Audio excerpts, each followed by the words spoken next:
Salut tout le monde, aujourd'hui je vous fais la petite vidéo sur le fonctionnement des relais. Alors, ici on a un petit relais, donc relais basique.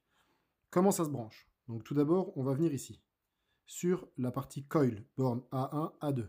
Ça, c'est les bornes donc, qui vont aller alimenter notre bobine dans le relais. Ici, on voit ce qui se passe lorsque je l'alimente. Vous voyez la petite pièce ici qui vient se fermer pour faire le contact. Voilà. Maintenant, comment ça fonctionne? Il y a plusieurs possibilités de branchement. Vous avez ici NC, en dessous écrit NO, et ensuite écrit commun. Donc en fait, ça, c'est les trois borniers en fait, principaux qui vont nous servir. NC signifie normalement close, c'est-à-dire que le circuit, il est toujours fermé. NO signifie que le circuit, il est toujours ouvert. Quand un circuit électrique est ouvert, il n'y a pas de courant qui passe, puisqu'il n'y a pas de contact qui se crée. Et le commun, eh ben en fait, c'est tout simplement le commun. C'est là où en fait, vous allez faire partir, enfin arriver et retourner à votre appareil, donc l'alimentation. Pour l'exemple, j'ai cette petite lampe témoin qui est branchée sur la partie normalement ouverte et sur le commun. Donc lorsque j'alimente ma bobine de relais, voilà, eh bien la lampe, elle fonctionne. Pourquoi ça fonctionne que lorsque je l'alimente? C'est très simple, parce qu'il est branché sur la partie NO, normalement ouvert. Ça signifie que lorsque mon relais n'est pas alimenté, le circuit est ouvert, donc il n'y a pas de courant qui passe.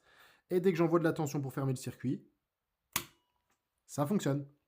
Maintenant, je vous montre la partie branchement normalement fermée.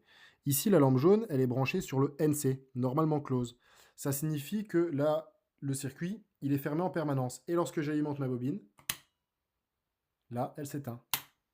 Une petite vidéo sympathique de ce que l'on peut faire.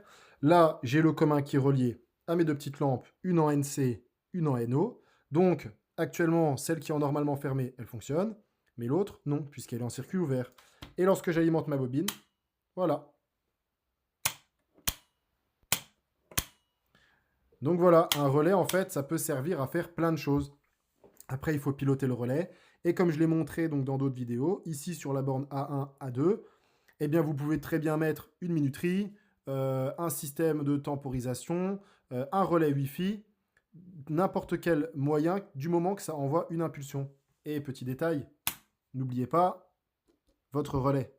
Bien regarder ses caractéristiques. Celui-ci, il a une bobine qui fonctionne en 230 volts, d'accord, courant alternatif. Et ensuite, au niveau donc du câblage, de ce qu'on peut faire passer dedans, 7 ampères au maximum, 250 volts, courant alternatif au maximum. Bien faire attention parce que des fois, il y a des bobines qui se commandent en 12 ou en 24 volts.